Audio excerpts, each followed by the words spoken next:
gue mau minta contekan nih 2022 nanti kira-kira saham apa yang prospektif yang bisa nanti gue kumpulin nih mulai dari sekarang nih. Ada apa aja John? Kalau saham cari sendiri, tapi mungkin kalau industri kan pasti nanti temanya kan nanti kalau 2022 pasti pemulihan ekonomi yang lebih berkelanjutan lah gitu lah ya. Jadi pasti temanya pemulihan ekonomi ya. Tetap lanjutin yang tahun ini, ya kan? Jadi pasti tetap nomor 1 dari perbankan. Bank, Karena bank. kan penggerak ekonomi itu bank ya, dari penyalur kredit.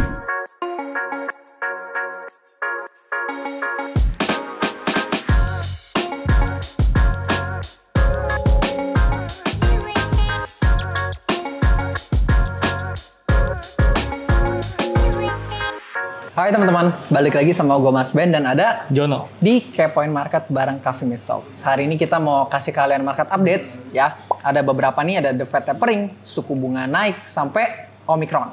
Nah, gimana prospek saham di tahun 2022? Yuk kita langsung tanya Head of Analyst CMS, Jono. Gimana Jon? Apanya nih yang gimana? Ada apa di pasar sekarang? Kemarin gue lihat the Fed ada bilang Maret dia mau berhenti pembelian obligasi, menaikin suku bunga. Boleh dijelasin lebih lanjut, Jon? Ya, jadi mungkin yang udah kita tahu sebelumnya ya, kalau di Indonesia kan masih tergantung sama di Amerika ya, Wall Street sana. Jadi kita mesti perhatiin apa yang dilakukan oleh Bank Sentral Amerika, The Fed itu. Nah, jadi kan The Fed ini mulai bulan November dia udah melakukan yang namanya tapering. Atau dia melakukan pengurangan pembelian obligasi. Ya, yang sebelumnya selama COVID ini, The Fed itu melakukan namanya quantitative easing. Membeli ini obligasi tapering ini kebalikannya ya? Sekarang tapering, dia mengurangi pembelian. Sampai nanti akhirnya dia udah nggak beli lagi. Nah, tadinya tuh tapering ini, atau pengurangan pembelian ini, targetnya sampai di bulan Juni. Nah, tapi sekarang, karena di US ini, inflasinya udah tinggi, terus The Fed juga udah optimis dengan kondisi Amerika saat ini, kondisi ekonomi saat ini ke depannya, terus tingkat pengangguran udah dirasa cukup rendah. Jadi mereka memutuskan untuk mempercepat tapering ini. Jadi yang tadinya dia mau pembelian obligasinya sampai bulan Juni, sekarang sampai bulan Maret. Itu pun gitu, nilainya terus dikurangin, nilai pembeliannya. Nah, setelah dipercepat ini sampai bulan Maret, nah para pejabat The Fed itu kemarin dalam meetingnya itu memperkirakan bahwa setelah bulan Maret nanti suku bunga itu dapat dinaikkan sampai 3 kali. Jadi intinya adalah yang pertama menekan laju inflasi karena kemarin udah tinggi banget ya, hampir 7% secara tahunan di US. Yang kedua adalah untuk mendorong pertumbuhan ekonominya lagi kayak gitu. Nah kalau dari yang dilakuin The Fed itu John, dampaknya kira-kira ke IHSG apa? Soalnya tadi kayak ada abu-abu ya, ini bagus apa jelek nih? Soalnya tadi bilang dengan dilakukan tapering dipercepat, artinya kan udah optimis juga nih perekonomian US membaik. Tapi di satu sisi buat Indonesia, apakah dampaknya baik?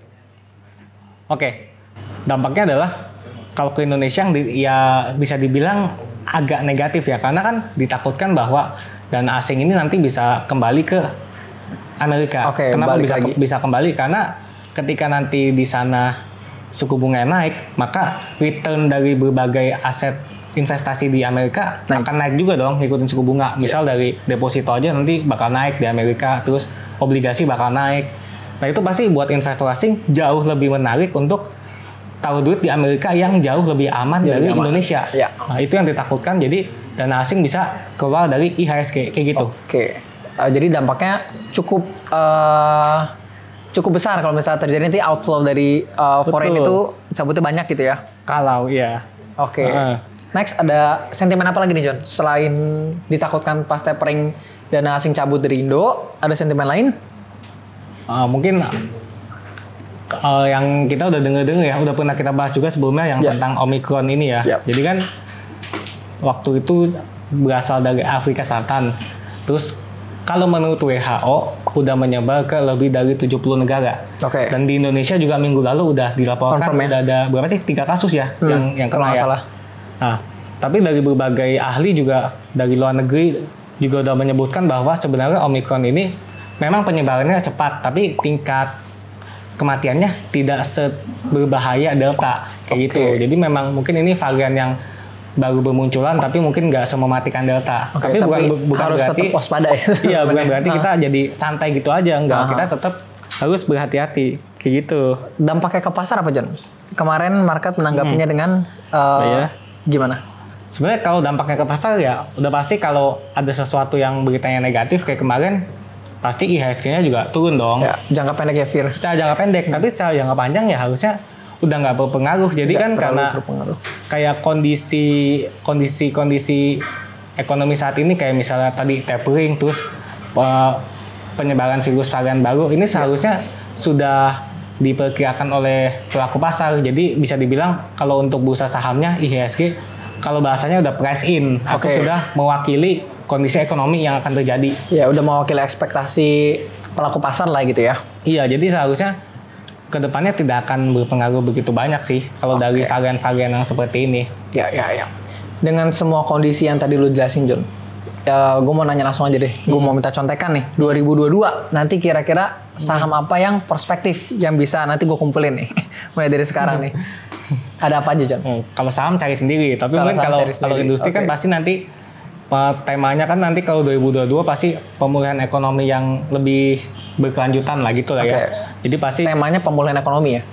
Tetap lanjutin yang tahun ini, kan? Jadi pasti tetap nomor 1 dari perbankan. Bank, Karena kan penggerak ekonomi itu bank ya, dari penyalur kredit, bank konvensional, terus bank digital juga pasti nanti akan lebih menjadi perhatian juga, karena kan ya ini tujuannya bank digital kan untuk kredit kepada masyarakat kecil kan. Iya, betul. Yang mana banyak masyarakat kita yang belum tersentuh oleh bank. Nah ini pasti di tahun depan prospeknya akan lebih menarik. Kita tinggal perhatiin nih bank digital mana yang udah ekosistemnya udah bagus ya. Ekosistemnya iya. Oke, pertama bank. Next apa John? Terus kalau sehubungan dengan ekonomi juga kita bisa lihat ke otomotif. Ini ada hubungannya dengan perbaikan ekonomi karena kan penjualan mobil, motor, kendaraan itu terus meningkat. Nah itu. Apalagi sekarang lagi ada insentif untuk PPN ya. Jadi harga mobil itu sekarang bisa lebih murah sekitar berapa ya, 10-20% dari harga sebelum COVID karena ada insentif pajak ini. Jadi potensi yang berhubungan sama otomotif berpotensi terdorong ya dari insentif itu ya? Iya, karena penjualannya meningkat. Apalagi ntar ada isu mobil-mobil listrik kan, kayak gitu. Oke, tadi kita dapat 2 nih. Dapat bank, dapat otomotif, ada lagi kah? Terus kita bisa lihat juga kayak properti ya. Properti, Kenapa John, properti? Karena gini, kalau properti itu biasanya dia bisa dibilang lagging sektor. Jadi kalau misalnya ekonominya udah membaik nih, orang biasa nyasar ke nyasarnya ke properti. Apalagi orang Indonesia kan demen nih investasi properti ya. Nah sekarang itu di properti lagi ada ini juga insentif pajak juga.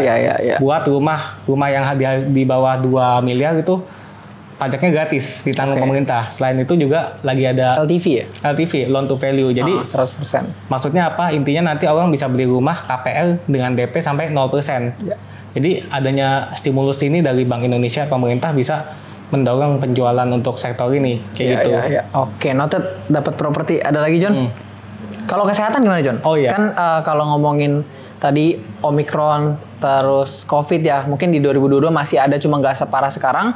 Apakah sektor kesehatan masih semenarik 2020-2021 ini yang pas kasus COVID lagi tinggi-tingginya?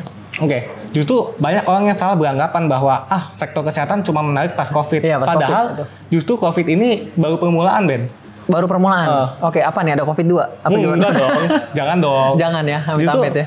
Orang tuh baru sadar akan pentingnya kesehatan. Jadi nanti pasti orang akan lebih aware, lebih peduli kepada kesehatan. Nah ini bakal berpengaruh juga untuk emiten-emiten di industri kesehatan.